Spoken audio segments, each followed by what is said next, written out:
네, 지금은 ATS 지금 주행 시승 중인데요. 일단 컴팩트한 차체에서 오는 이런 느낌이 되게 좋은 것 같고요. 그 무엇보다 엔진이 지금 272마력인데 지금 동승자가 좀 있어서 약간의 부족함은 느껴지는데, 한 3000, 4000이 넘어가면서부터 이 터보가 터지는 느낌이 상당히 좋습니다.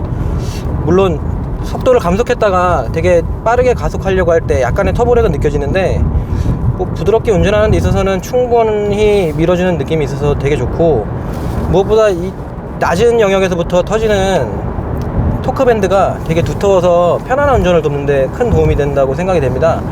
지금 제조사 발표로는 뭐 한 최대 토크 터지는 구간이 한 3000 rpm부터 뭐 한 4500 정도로 되게 짧게 보이는데, 근데 지금 그 수치가 중요한 게 아니라 90%가 넘는 토크가 한 1500부터 한 5500까지 터지게 돼 있어서 거의 전 영역에서 90% 이상의 토크가 터지기 때문에, 지금 이 차 같은 경우 최대 토크가 40km가 살짝 넘는 40점 몇 킬로 정도가 되는 토크이기 때문에 그 높은 토크가 전 영역에서 거의 다 쓸 수 있어서 편안한 운전을 돕는데 되게 초점이 맞춰지는 엔진이라고 생각이 되고요.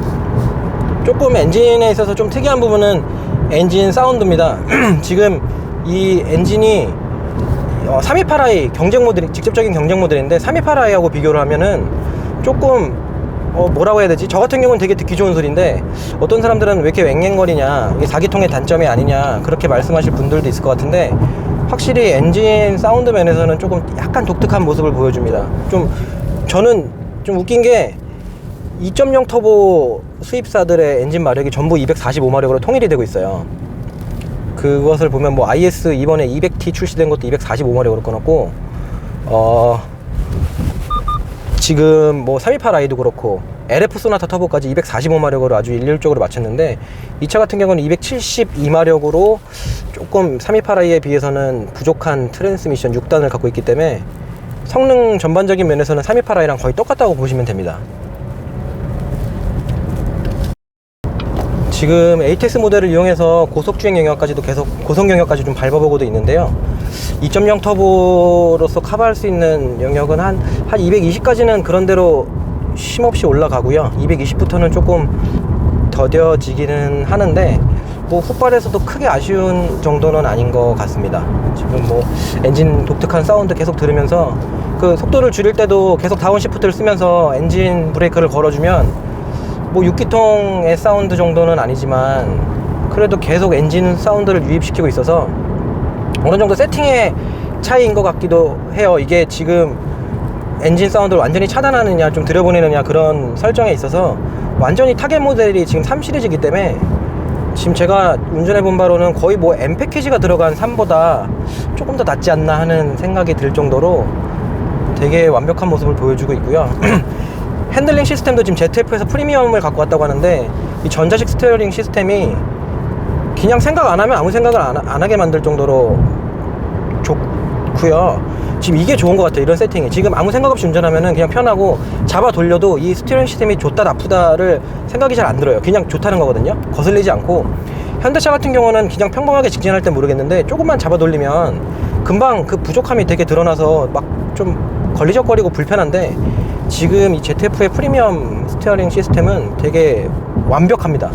어떤 피드백도 적당하고, 제가 좀 부족할 수 있는 부분을, 이 사람이 운전하는데 좀 부족하게 조향하는 부분을 오히려 이 조향 시스템이 좀 도와준다는 느낌이 들 정도로 되게 네. 핸들도 지금 좀 무거운데, 핸들만 좀 더 무거우면은 박스터에 들어간 핸들하고 비슷한 느낌이 들 정도로 운전 정말 재밌고요. 지금 차체를 되게 가볍게 했다고, 이 알파 플랫폼이 지금 캐딜락에서 새로 개발해서 정말 작고 민첩하고 재밌는 차라는 그 모토에 되게 걸맞는 것 같아요. 그리고 지금 절대 빼먹을 수 없는 부분이 그 MRC잖아요. 이 차 하면은 다들 MRC 하시는데, 이 차 트림이 총 3가지입니다. 제일 낮은 거가 한 4,500 정도 하나요? 그거 하고, 이 차 같은 경우는 프리미엄 5,100만원 정도, 그리고 그 위에 버전에 4륜구동 들어간 게 있는데, 4륜구동에는 MRC가 안 들어가고요. 가장 낮은 거에도 안 들어갑니다. 근데 지금 이 프리미엄에 들어가는 MRC 이 서스펜션은 1000분의 1초마다 정보를 수집해서 ECU가 그걸 계산해서 거기에 맞는 댐핑 압력 컨트롤을 계속 4개의 서스로 보낸다고 해요. 근데 1000분의 1초라는 것까지 느껴질 정도는 아닌데, 뭐 이 전세대 2세대 MRC 같은 경우는 500분의 1초고 이거는 뭐 1000분의 1초마다 정보를 수집해서 계속 바뀐다고 하는데, 캐딜락에서 홍보하는 자료로는 바퀴가 1인치 구를 때마다 이 서스펜션 그걸 달리한다고 합니다. 달리는 와중에 1인치가 바퀴 굴러갈 때마다 정보를 수집해서 새로운 정보를 보내서 거기에 맞게끔 능동적으로 계속 그 변화를 준다고 하는데, 뭐 1000분의 1초라는 수치까지 몸으로 느껴지진 않고요. 1000분의 1초까지 느껴지는 정도는 아니지만, 이 MRC 서스가 진짜 대단한 게, 이렇게 달리면 일단 알파 플랫폼이 좀 단단한 게 몸으로 느껴지는 와중에 서스펜션이 막 독일차처럼 막 엄청 막 돌덩이 같다 그런 느낌은 아니에요. 그러면 제가 지금 몸으로 느끼고 있는 이 서스펜션 강도가 그냥 좀 단단하다 그러고 마는데, 그럼 지금 제가 느끼는 이 정도 서스펜션 댐핑 압력에서 잡아 돌리면은 앞에가 이 정도 무너지겠지? 앞에가 이 정도 눌리겠지 생각하고 이걸 핸들을 잡아 돌리면 이쪽에 갑자기 힘을 딱 줘서 좀 이 댐퍼가 단단해지는 게 느껴집니다. 이거 좀 대박이에요. 이 MRC는 실제로 이 MRC 같은 경우는 GM이 개발을 해서 다른 타 업체에도 지금 제공을 하는데, 대표적인 게 아우디랑 페라리거든요. 페라리 같은 경우는 458 이탈리아나 뭐 FF 뭐 베를리네타 이런 차종에도 MRC가 다른 이름으로 들어가기도 하고, 뭐 마그네틱 라이드라고 해서 아우디에도 적용이 되는데, 아우디 R8에 적용된 마그네틱 컨트롤은 뭐 탑기어에서 제레미가 타보고 혓바닥으로 핥았죠. 네, 이 서스펜션은 막 혓바닥으로 핥을 정도로 완벽한 서스펜션, 그냥 일반적인 스포츠 세단에서 만날 수 있는 그런 정도에선 정말 완벽한 정도로 보여주기 때문에 이거 좀 감동입니다. 진짜 이 차는 살 때 꼭 MRC가 있는 걸 사셔야 됩니다. 지금 MRC 서스펜션에 대해서 조금 더 부연 설명을 드리면요, 이 하나의 가변된 편인데 주행 상황에 따라서 능동적으로 반응하는 서스펜션이라고 할 수 있습니다. 뭐 종류에 따라서는 에어 서스펜션이나 뭐 전자식 서스펜션 뭐 이런 것도 있고, 조금 다른 경우로는 뭐 벤츠 S클래스에 들어간 매직 바디 컨트롤 그런 거 같은 경우는 노면의 정보를 읽을 때 직접 카메라를 이용해서 읽기도 하는데, 뭐 어떤 식으로 됐든 노면의 정보를 이용해서 이 MRC 서스펜션의 그 댐핑 압력을 계속 변경시켜 주는 거거든요. 노면 환경이 끊임없이 바뀌니까 거기에 맞게끔 바꿔주는 건데, 지금 이걸 컨트롤하는 유닛은 정말 여러 가지 정보를 수집합니다. 그냥 흉내내기 식으로 이렇게 하는 게 아니라 핸들의 각도, 조타각의 각도, 악셀링 하는 정도, 휠 스피드, 그 다음에 피칭 센서, 그리고 요잉 센서까지, 차가 얼마나 코너를 돌면서 요잉이 발생하고 있는지까지 다 수집해서 그거를 계산을 해서 다시 1000분의 1초마다 각 서스펜션으로 보내주고 있는데, 이게 데이터로 읽었을 때는 대단해 보이잖아요. 근데 실제 운전했을 때 그러지 않는 경우가 되게 많거든요. 근데 이거는 그 수집된 정보를 처리하는 능력도 되게 빠르고 되게 똑똑한 것 같아요. 정말 내가 이런 상황을 줬을 때 얘가 이거를 다 정말로 알고 반응을 할까라고 생각을 해보면 진짜로 크게 부족함 없이 서스펜션이 다 반응하는 게 진짜 발군의 서스펜션이라고 생각이 됩니다. 이 MRC 서스펜션이 처음 등장한 게 제가 알기로는 2003년도부터로 알고 있는데, 콜벳 모델에 아마 최초로 적용이 됐을 겁니다. 그 GM 계열에. 근데 일부 분들이 이게 1990년도에 캐딜락 드빌 같은 모델에 적용된 마그네틱 서스펜션이 MRC의 최초가 아니냐고 하시는데, 이게 뭐 보는 시각에 따라 다를 수도 있는데, 많은 전문가 분들께서는 2003년도 정도를 최초로 보고, 그 전에 있던 방식들이 사실 모든 노면을 능동적으로 반응하는 게 아니라 그저 그 시간의 흐름, 시간이 아니라 그 속도의 흐름, 오직 속도에 의해서만 댐핑을 좀 세게 하고 천천히 좀 소프트하게 하고, 이 정도의 차이만 줬던 거지, 매 순간순간 정말 지면의 반응에 따른 그런 게 아니었기 때문에 그거를 진정한 MRC의 첫 세대라고 보진 않고, 지금 MRC의 첫 세대라고 보는 거는 뭐 한 2003년도쯤에 콜벳에 들어가는 그런 서스펜션을 얘기를 했고요. 그리고 2013년도쯤에 콜벳 C7 시리즈점에 들어갔던 MRC 서스펜션이 지금에 적용된 3세대의 최초로 됩니다. 뭐 Z51인가라는 이름으로 퍼포먼스 패키지를 따로 옵션으로 선택할 수 있었는데요. 그 Z51이라는 퍼포먼스 패키지를 콜벳에서 선택하게 되면 지금 이 적용되어 있는 3세대 서스펜션, MRC 서스펜션이 들어가게 됩니다. 그리고 지금 뭐 전류는 WE15는 아니고 맥퍼슨인데, 사실 ATS가 죽자고 덤비는 마당에 WC1을 뭐 Q50처럼 적용을 할 수도 있었는데, 아마도 맥퍼슨을 잘 조율해서 MRC랑 궁합을 맞게 한 이유는 타겟 모델이 3시리즈였기 때문에, 3시리즈는 항상 전통적으로 맥퍼슨 스트럿 방식을 전륜에 채용하고 있어서 그거를 타겟으로 했기 때문에 WC1을 죽자고 덤빈 게 아니라 그냥 맥퍼슨을 잘 조율한 게 아닌가 하는 생각이 들고요. 근데 뭐 WC1이 아쉽지 않을 만큼 뭐 BMW처럼 정말 완벽하지 이런 표현 쓰긴 좀 그렇지만, 제가 지금 이 차에 너무 빠져 있어갖고 되게 충분한 성능을 보여주는 맥퍼슨 방식이라고 생각이 되고, 후륜에는 멀티링크, 뭐 5링크라고 부르는데 5링크 뭐 독립식 서스펜션이 들어가 있는데, 이것도 어떤 코너를 잡아 돌리거나 아니면은 VDC 안전장치를 꺼버리고 뒤에를 흘렸을 때도 되게 깔끔하게 돌아나갑니다. 지금 이 차에는 LSD까지 적용이 되어 있는데, LSD가 뭐 M이나 AMG 들어간 것처럼 전자식으로 정보를 수집해서 그 필요한 바퀴에 클러치를 순간적으로 딱 붙여서 그쪽에 바퀴의 동력을 순간적으로 전달하는 그 정도까지는 아닌데, 지금 이 정도 스포츠 LSD면은 일반적으로 주행하는 데 있어서는 정말 부족함 없고요. 일반적인 걸 넘어서서 잡아 돌리는데도 정말 부족함이 없는데, 이 정도면은 제가 봤을 때는 진짜 정말 부족함 없고, 이렇게 코너를 세게 돌면은 얘가 알아서, 지금도 유턴을 세게 했잖아. 이렇게 하면은 무너져야 될 댐핑, 오른쪽 앞에 그 서스펜션 댐핑 쪽에 마그네틱 힘을 줘요. 마그네틱 힘을 준다는 게 그 원리가 뭐냐면, 이 모노튜브 방식의 서스펜션이 그 댐퍼가 있으면 그 안쪽에 쇳가루 이 메탈 입자를 함유한 유체가 있거든요. 그 메탈 입자를 함유한 유체는 자석이 이렇게 지나감에 따라서 자성을 띠기 때문에 그 유체가 이렇게 움직이게 됩니다.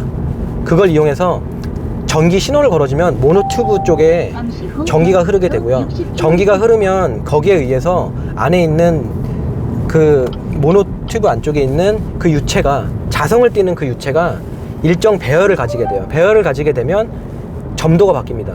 흐물흐물했던 유체가 좀 더 끈적끈적한 점도를 띠는 형태를 띠기 때문에 이 댐핑 압력이 바뀌거든요. 그런 원리를 이용하기 때문에 전자신호는 정말 빠르게 바꿀 수가 있어서, 정말 그 어떤 에어서스나 전자식 서스펜션보다 더 완벽하고 더 빠르게 지면 상황의 변화에 반응할 수 있는 그런 서스펜션이 아닌가, 그런 생각이 듭니다. 진짜 재밌어요.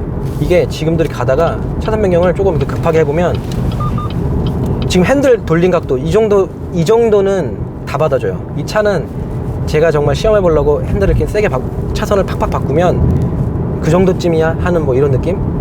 정말 이렇게 돌리면서 지면까지 막 복합적으로 너무 복잡하게 바뀌지 않는다면 평범한 핸들 좋다나 어떤 고속주행에서는 다 받아줍니다.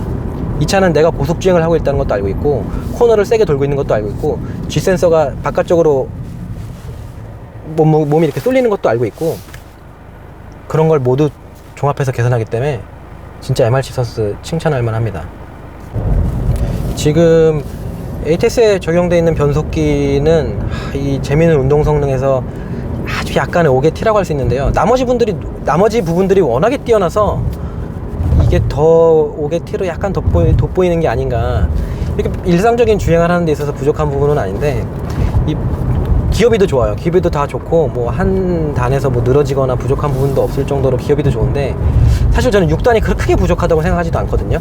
뭐 경쟁 모델인 328i 같은 경우가 ZF-의 8단을 갖고 있지만, 그래서 이 차를 타면서 7단이 조금 아쉽기도 하지만, 이 차의 성능을 끌어내는데 6단이 크게 부족하다고 생각하진 않습니다. 뭐 토크나 힘이 충분하기 때문에 6단 미션이 부족하다고 생각하진 않는데, 이게 변속이 좀 느려요. 이 패들 시프트도 갖고 있는데, 패드를 누르면 패드를 이용해서 적극적으로 이렇게 운행을 했을 때 조금 느려요. 반응이 조금 더 빨랐으면 참 좋았을 텐데, 단수에 대한 아쉬움, 6단에 대한 아쉬움을 가지시는 분들도 계시겠지만, 저는 이게 좀 변속이 약간 느린 거. 이게 현대기아랑 비교를 제가 해드릴게요. 현대기아랑 비교하면은 그거랑 그냥 비슷한 것 같아요. 편안한 정도? 이게 토크 컨버터를 이용한 그냥 평범한 6단 방식인데, 이 6단이 일상적인 주행을 하는 데 있어서 막 되게 부족하거나 그런 거는 절대 아닌데, 조금 가격하게 운전을 하거나 다이나믹하게 운전을 하려고 막 적극적으로 패들 시프트를 썼을 때는 좀 아쉬운 부분을 보여줘요. 그래서 이게 공략을 하다가 막 코너를 공략하다가 속도를 줄이고 단을 내리면서 RPM이 고RPM으로 치고 다시 튀어나가려고 막 변속을 막 적극적으로 하면 어벙벙해요. 순간 어벙벙한 순간이 나와서 지금 여기 적용되어 있는 미션 이름이 GM6L45인가요? 그래서 6L은 뭐 6단을 뜻하고 45는 이 미션이 받아줄 수 있는 최대 허용 토크가 45토크라는 걸 얘기하는 건데, 6L45 미션 같은 경우는 다른 차에 적용된 게 지금 3시리즈, 지금 거 말고 이제 전세대 3시리즈 같은 경우에 290 3시리즈 같은데 좀 많이 적용이 됐거든요. 그때 들어간 6단이 지금 여기 들어가는 똑같은 거고, 그게 적용된 모델들은 뭐 지금 이 미션 같은 경우는 4륜 방식을 같이 지원하고 있기 때문에 지금 이 모델도 4륜이 있는 것처럼 320i, 뭐 328i, 330i 뭐 이런 거 다 적용되고요. 지금은 그 3 시리즈의 X 드라이브가 붙지만 이 290에는 320i X 드라이브가 아니고 이름을 붙일 때 320xi 이렇게 이름을 붙였거든요. X 드라이브를 표현할 때. 그래서 뭐 320xi 뭐 그런 거에도 다 들어가고, X3의 휘발유 버전에도 한국에는 안 들어왔었지만 그런 거에도 다 이 미션이 들어갔거든요. 그래서 지금 범용적으로 채용됐던 뭐 검증된 미션이긴 한데, 적극적인 드라이빙을 할 때는 조금 아쉬운 모습을 보여주고, 새롭게 출시될 8단 미션 같은 경우는 지금 현재 출시되어 있는 ATS-V에는 적용이 되어 있습니다. ATS-V에 적용되어 있긴 한데, 지금 캐딜락에서 제조사에서 8단 미션에 대한 발표를 할 때는 변속 속도가 그거를 초로 재서 PDK보다 빠르다. 그 포르쉐의 뭐 더블 커플렁이라는 아주 뛰어난 포르쉐의 더블 클러치보다 변속 스피드가 빠르다고 하는데, 변속 스피드는 수치적으로 정말 빠를지 몰라도 운전을 할 때는 더블 클러치가 아니기 때문에 그렇게까지 재밌거나 직결감이 있진 않습니다. 더블 클러치는 실제로 이 다판은 아니고 그냥 그 클러치에다가 직접 이 플라이힐에서 도는 그 엔진의 힘이 적용이 되기 때문에 직결감이 되게 좋은데, 어쩔 수 없이 8단 지금 향후에 나올 그 8단 같은 경우는 토크 컨버터를 제공을 하고 있기 때문에, 토크 컨버터는 어쩔 수 없이 유체를 거쳐서 힘이 전달되기 때문에 직결감은 좀 떨어지고 뭐 동력 손실도 좀 있을 수밖에 없고, 그래서 죽자고 덤비는 캐딜락이라면 빨리 DCT를 좀 전 모델에 범용적으로 채용을 하면 어떨까 하는 생각이 듭니다. 지금 캐딜락이 제가 오프닝에서도 말씀을 드렸지만 이 차가 태어나게 된 목적이 2세대 CTS가 3과 경쟁하면서 완전히 개박살이 났고, 개박살이 난 이유를 조사를 해보니까 3을 살 타겟 소비자들은 큰 차를 싫어한다. 그런 이유에서 지금 작은 차를 만들게 됐고, 작은 차를 만들려는 과정에서 2세대 CTS 플랫폼을 작게 사용하려고 하니까 너무 무거워서 알파 플랫폼까지 만들었고, 정말 이런 스토리를 통해서 탄생을 한 차인데, 진짜 이 어떤 운행에 대한 만족도는 정말 재밌어요. 이 스포티한 차가 아니고 이건 스포츠한 차? 이 스포츠카의 느낌이 날 정도로 이게 진짜 과장이 아니고요. 저는 아무리 스포티한 세단을 타도 그래도 세단이라고 생각하는데, 제 기준에서 봤을 때 이 차는 3시리즈의 그 운전 재미도 뛰어넘을 수 있다고 생각합니다. 실제. 그리고 시프트 다운을 할 때도 이렇게 시프트 다운을 하면 이게 시프트 다운을 했을 때 RPM이 가야 될 위치가 만약에 6000 정도다. 그러면 미션 볼을 위해서 속도를 더 낮출 때까지 다운 시프트를 허용하지 않는데, 지금 이 차 같은 경우는 다운 시프트를 하면 막 6000까지 쳐요. 뭐 G37 같은 엔진처럼 7500까지 막 돌리면서 그런 고RPM 엔진은 아니지만, 지금 계속 매뉴얼 모드랑 스포츠 모드로 활용하고 있는데, 지금 매뉴얼 모드랑 스포츠 모드랑 투어 모드에 대한 차이가 그렇게까지 막 와닿는 것 같진 않아요. 근데 지금 고속에서도 이렇게 좀 적극적으로 움직여보면, 뭐 MRC 썼어도 그렇고 50대 50의 무게 배분에서 오는 그런 이점 되게 좋은 것 같고요. 매뉴얼 모드로 고RPM을 계속 유지하면 엔진 소리 계속 안으로 들어오고요. 지금 여기 코너가 굉장히 좀 이렇게 좀 급한 코너인데 계속 지지고 들어가도 악셀을 이렇게 비비면서 계속 진행을 해도 전혀 그런 쏠림이 없는 게 정말 50대 50에서 오는 그런 기본적인 기본기에서 오는 만족도가 되게 높은 것 같고, 그 와중에 재밌는 운전을 이렇게 계속 하다가 브레이크를 깊이 가져가도 지치는 모습 없이 완벽하게 잡아주기 때문에 네, 되게 재밌어요. 이거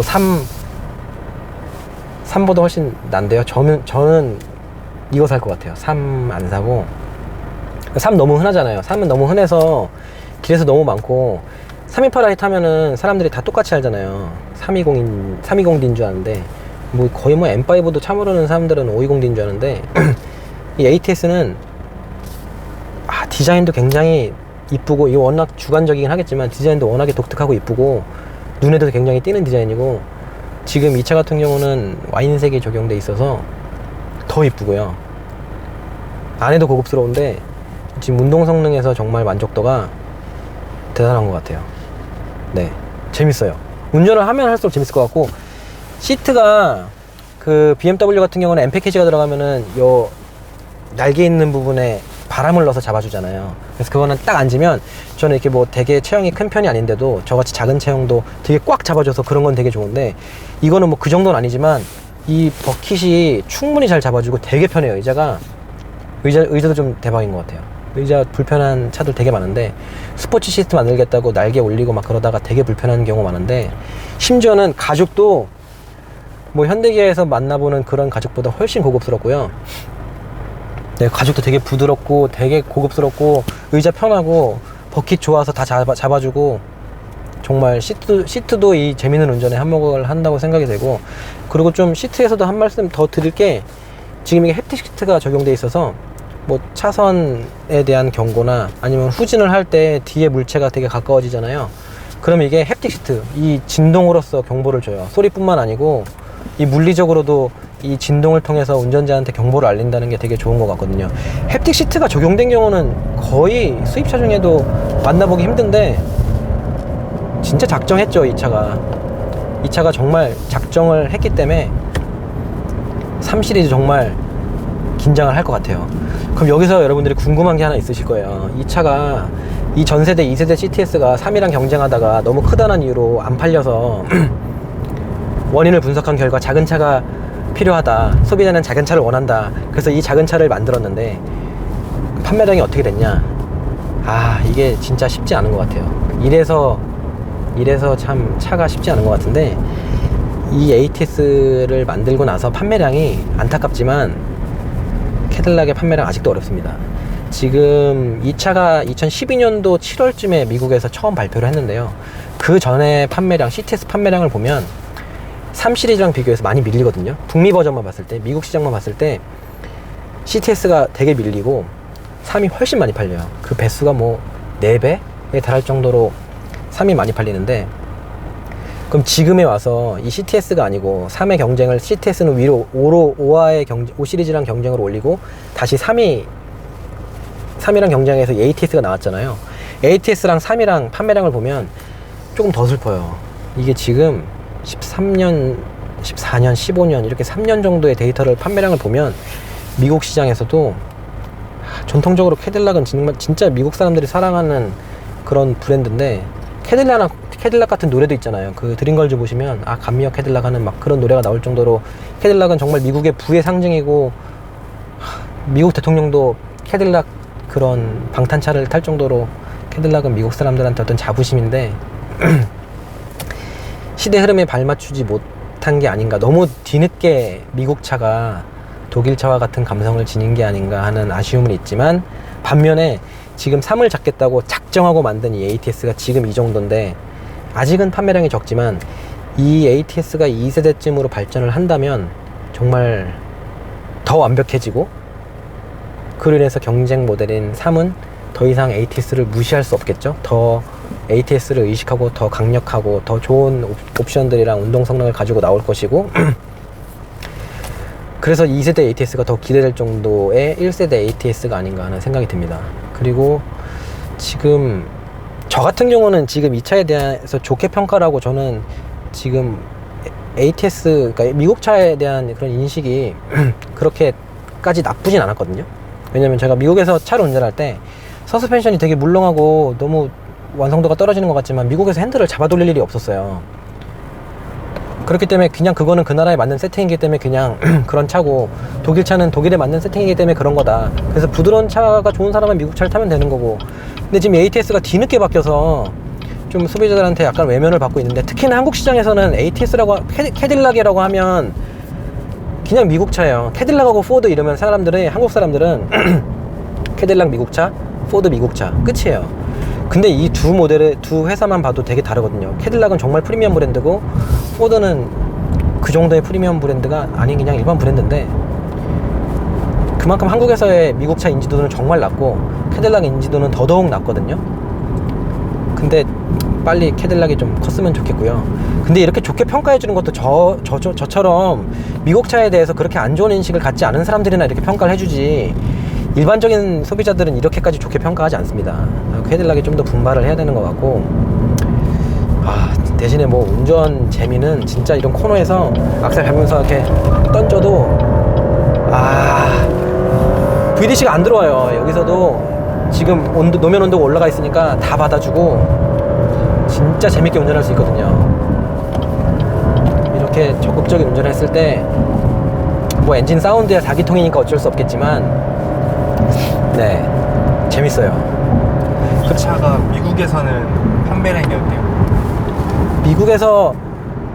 미국에서는 한국보다는 미국 시장에서는 정말 잘 팔려야 되는데 인지도가 훨씬 좋으니까, 미국 사람들이 정말 자부심을 가질 정도의 캐딜락이니까. 근데 뭐 이미 1900년대 후반 2000년도 되기 전부터 판매량 되게 안 좋았어요. 프리미엄 브랜드, 프리미엄 세단만 봤을 때 뭐 포드 이런 거 말고 캐딜락, 인피니티, 렉서스, BMW, 아우디, 벤츠 이런 프리미엄 브랜드의 서열을 쭉 놓고 보면 이 ATS가 꼴찌에 있어요. 꼴찌. 그래서 이 ATS를 투입했는데 벗어나지 못했습니다. 되게 하위권에 있고, 그래도 지금 이 문제가 일단 한국 시장만 놓고 보면 많은 여타의 기자나 어떤 매체들에서 이 차를 타보고 그래요. 진짜 좋다, 진짜 재밌다, 진짜 독일차 뺨 따고 막 10대 맞았다, 이건 끝났다, 야 3을 살 필요가 없네, 여기는 보스 오디오에 막 BMW 3 시리즈에서 하만카톤 오디오 옵션 넣으려면은 막 정말 비싼 거 안 사면은 안 넣어주는데 얘는 막 햅틱 시트 들어가 있지, 헤드업 디스플레이 기본이지, 막 난리 났거든요. 그렇게 칭찬을 막 저처럼 막 침 튀기면서 해놓고 집에 갈 때 3 타고 집에 가요. 이게 안 돼. 이게 브랜드가, 그게 차라는 게 굉장히 사람한테 있어서 집다음으로 큰 재산이기 때문에, 또 운동 성능을 중요시하는 사람들은 안타깝습니다. 저는 이 차가 정말 좋은데, 이 ZF 이게 진짜 굉장히 즉각적이에요. 또 일부 소비자분들께서는 이거 차 잘 알거나 다이나믹 운전 하는 사람들이나 MRC랑 브렘보랑 이 ZF 프리미엄 핸들링 너네나 느끼는 거 아니냐, 우리는 일반적으로 타는데 이게 중요하냐 하겠지만 다릅니다. 이거 핸들 조금만 이렇게 돌려보면, 현대 소나타 한번 타봐. 소나타 너무 욕하는 것 같은데 소나타 한번 타봐서 돌려보고 그러고 나서 이 차 핸들 돌려보잖아요. 바로 느껴집니다.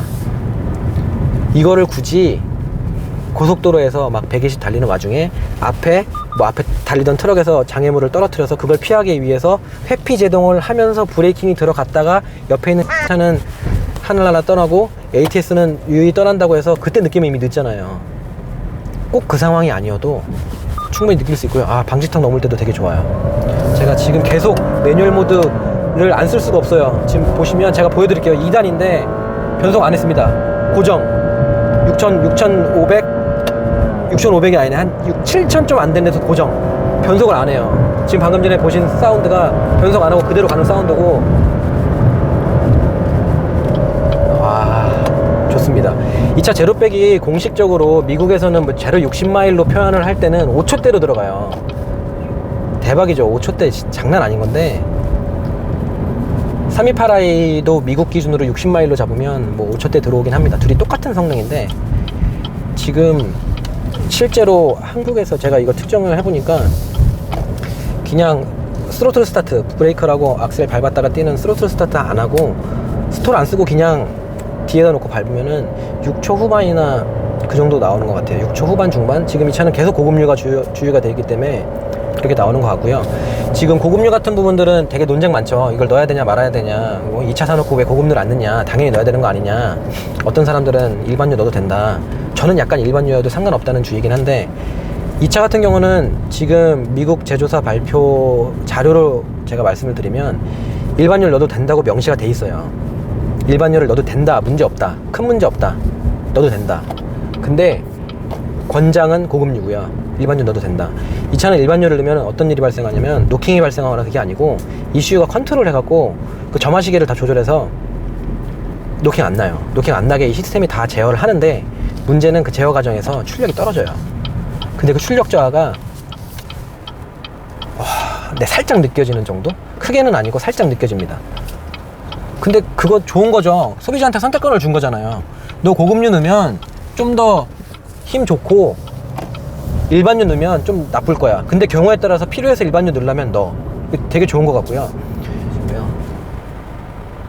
이 차 또 한 가지. 이 차가 유리가 이중 접합이에요. 국산차에서는 한 제네시스 고급 버전이나 에쿠스가에 넣어주는 이중 접합이 지금 이 차에 적용이 되어 있습니다. 이게 진짜 이 부분도 한마디로 표현하면 작정한 거죠. ATS가. 아시죠? 이거 이중 접합 유리는 유리를 2개 붙인 거라서 차음성이나 그런 게 굉장히 좋거든요. 지금 만져보면 느껴져요. 이중 접합 작정했죠. 지금 타이어가 포텐자 RE050A인데 이게 썸머 타이어예요. 근데 이 차가 후륜구동이잖아요.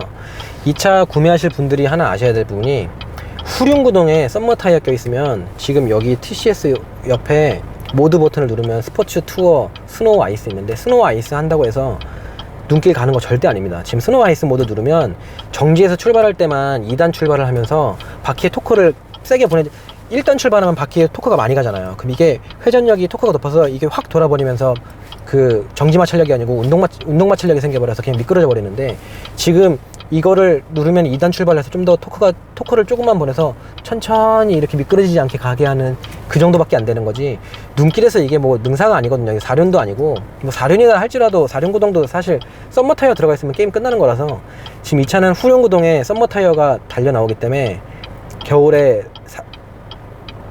윈터 타이어를 끼지 않으면 운행이 상당히 버겁다라는 걸 꼭 아셔야 됩니다. 저도 실제로 지금 그 후륜구동에 썸머 타이어가 있는 상태에서 겨울인데 잠깐 가지고 나갔다가 눈이 살짝 와서 그 이렇게 차가 갇힌 적이 있는데, 제가 짧게 설명을 드리면 눈이 한 3cm 쌓이잖아요. 평지에서 헛돕니다. 그게 썸머의 후륜이에요.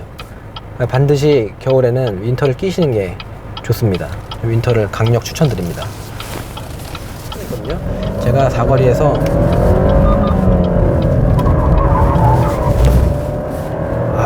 뒤에가 딱 흐르면 바로 LSD가 작동하면서 딱 밀리는 쪽에, 떠 있는 쪽에다 그냥 힘을 보내줘서 이 차가 잡아 돌렸을 때 어느 정도 한계치에 갔을 때 뒤에가 흐를까를 보면 그 한계치가 생각보다 높아요. 그래서 더 재밌고요. 한계치 넘어서도 정말 계속 악셀 비비고 핸들 더 심하게 좋다 꺾지 않으면 금방 작아요, 자기가. 뒤에 타이어 폭도 넓고 LSD도 들어가 있고, 뒤에 오링크 서스펜션도 지면에 대한 반응도 나쁘지 않기 때문에 지금 캐딜락 ATS 모델 계속 운행을 해봤는데요.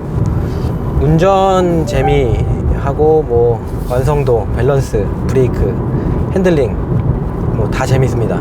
핸들 반응 되게 즉각적인 것도 너무 좋고, 정말 캐딜락이 작정하고 만든 게 맞구나.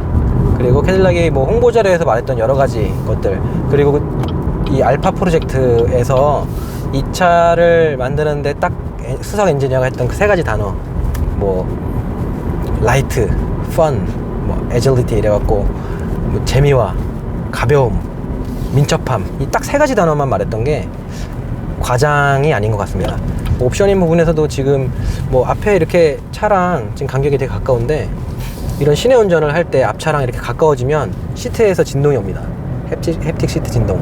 꼭 후진 기어를 넣어서 뒤에 장애물이 있을 때만 오는 게 아니라 주행 중에도 앞차와 많이 가까워지면은 충돌 경보로서 이 햅틱 진동이 오기 때문에 그런 안전장치, 편의 옵션, 뭐 오디오 뭐 하나 부족한 거 없고요. 운전하면서 뭐 소소한 부분까지 그렇게 불편했던 것들은 없는데, 뭐 많은 매체에서도 지적을 했겠지만 이 인포테인먼트 시스템은 저기 저 동그라미를 통해서 이렇게 손을 올렸을 때 작동 준비를 하는 이런 레디 상태로 가는 건 참 좋지만 저런 거 말고 저런 쓸데없는 동그라미 무슨 아수라다도 아니고 아수라다 가자 이러면은 대답할 것처럼 생겼는데 그런 것도 아니면서 차라리 이 시스템을 좀 더 편안하게 바뀌어주고 이 운전하면서 공조 시스템 바꾸는 게 되게 불편하거든요. 지금 에어컨이 작동 중인데 에어컨이 바람이 위로 나오는지 아래로 나오는지 위아래로 나오는지는 이걸 만져봐야 알아요. 지금 보시면 카메라가 여기 한번 찍어주세요. 여기 보면은 지금 상태에서는 모르다가 이거를 바람 같은 걸 낮추면 지금 안 먹었고요. 바람을 낮추면 이렇게 딱 뜨잖아요. 그럼 그때 이제 빨간색이 들어와 있는 요거 그게 이제 작동 중이라는 거거든요. 그럼 바람이 어느 쪽으로 나오고 있는지도 작동을 하는데 직관성이 떨어지니까 되게 부족한 것 같고요. 이런 일부의 부족함 말고는 너무 좋아요. 저는 뒷좌석 부족함을 지적하지 않겠습니다.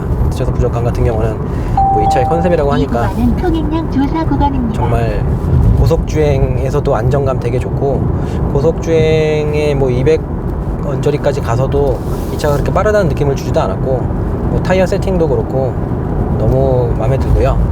뭐 굳이 차를 너무 재밌게 몰다가 차의 움직임이 깨지는 순간에도 크게 부족함은 없었기 때문에 정말 50대 50이 뜻하는 바가 정말 맞는 것 같습니다. 엔진을 최대한 안쪽으로 밀어서 했던 그런 부분도 너무 마음에 들고요. 반면에 엔진이 아까 오프닝에서 말씀드렸다시피 좀 높이 있는 느낌이 있었는데 사실 제가 부족한 건지 모르겠지만 제가 운전하면서 그 엔진 높이에 대한 무게중심이 높다는 느낌은 크게 와닿진 않습니다. 왜냐면은 무게중심이 높으면 보통 롤링이 좀 있어야 되는데 롤링 같은 것도 되게 잘 잡혀 있고 롤링이 발생할 만한 상황에서도 마그네틱 라이드 컨트롤 시스템이 이 댐퍼 압력을 변화시키면서 롤을 최소화시켜 주기 때문에 그런 롤링적인 부분, 무게중심을 위한 롤링적인 부분도 뭐 크게 그런 게 없었고 정말 운동 성능에서 만족하고 실내 고급스러움에 만족하고 외관 디자인에 만족하는 전반적으로 정말 칭찬할 게 많았던 캐딜락 ATS 세단인 것 같습니다. 네, 지금 ATS 모델 계속 한번 타봤는데요.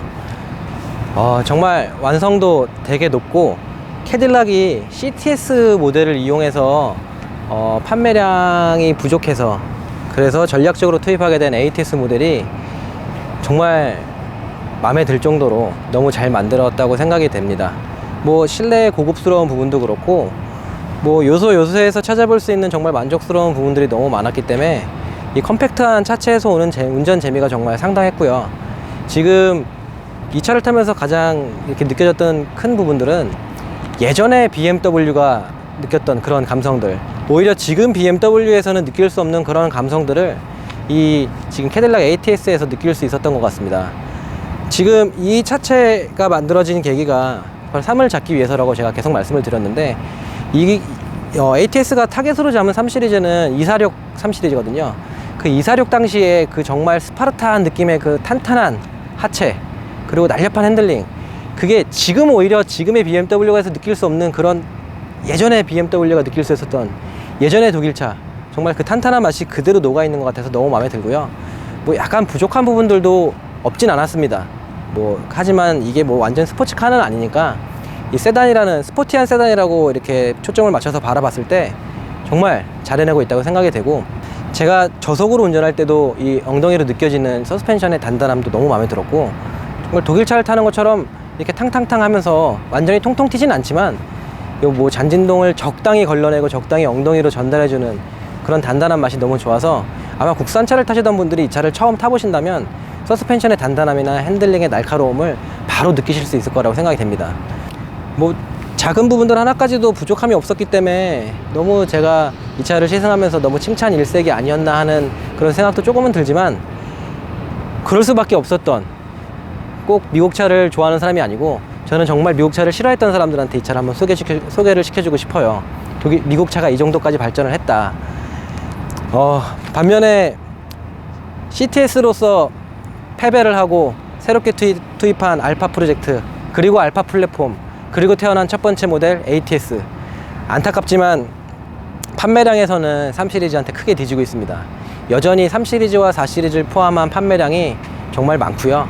꼭 미국, 북미 쪽만 아니고 전 세계적으로 글로벌 판매량을 봐도 이 세그먼트의 강자인 3 시리즈는 아직은 이길 수가 없습니다. 그래서 그런 부분들은 좀 아쉽지만 저는 캐딜락의 선전을 응원하고요. 지금 무조건적으로 차를 구매하시는 분들이 독일차만 보실 것이 아니라 미국차, 새로운 디자인, 또 더 편한 옵션들을 갖추고 있는 CTS나 ATS를 구매 선상에 한번 올려보시는 건 어떨까 하는 생각이 듭니다. 너무 칭찬만 한 것 같은 생각에 조금 좀 찔리기도 하는데 실제로 좋습니다. 마그네틱 라이드 컨트롤, 날카로운 핸들링, 뭐 하나 부족함 없고, 앞에 225mm라는 약간 얇은 타이어가 최고 속도 정도에서의 급격한 브레이킹에서는 약간 아쉬운 모습을 보였지만, 하지만 이 225mm의 전륜 타이어는 충분히 조향 능력에서 날카로운 모습을 보여줬기 때문에 뭐 큰 단점은 아니라고 생각이 되고요. 뭐 아까도 말씀드렸지만 썸머 타이어인 만큼 후륜 썸머, 겨울에는 반드시 스노우 타이어 장착을 고려하시고 구매를 하셔야 됩니다. 겨울에 운행 절대 안 되시고요. 저는 지금 이 차 같은 경우는 제 지인분한테 제가 추천을 드려서 이 차를 구매하셨는데, 그분은 차를 정말 잘 모르시거든요. 제가 그분한테 그럽니다. 주변에서 만약에 독일차를 사지 않고 캐딜락이라는 특이한 브랜드의 ATS라는 생소한 모델을 왜 샀냐고 물어보거든, 나는 독일차보다 더 좋은 운동 성능을 갖기 위해서 이 차를 샀다고 자신있게 얘기하라고 제가 얘기를 해주거든요. 뭐 제가 너무 캐딜락 빠돌이처럼 보일지 몰라. 저는 사실 BMW 빠돌입니다. BM 빠고 BM을 되게 좋아하는데, 오히려 이런 강력한 경쟁 상대가 생김으로써 BMW 또한 이 차를 무시할 수 없이 벤치마킹 하게 될 것이고 서로 같이 발전할 거라고 생각합니다. 그래서 이 2세대 모델은 더 강력하게 발전할 거라고 저는 믿어 의심치 않고요. 그거를 신경 써가면서 BMW 모델 또한 더 강력한 성능과 뛰어난 밸런스를 가지고 나올 거라고 생각을 합니다. 지금까지 제가 부족하지만 지금 캐딜락 ATS 모델 한번 시승평을 해봤고요. 정말 2세대 ATS 출시에 대한 기대를 안으면서 이번 너무 편향된 캐딜락을 너무 칭찬했던 시승기 마치도록 하겠습니다. 감사합니다.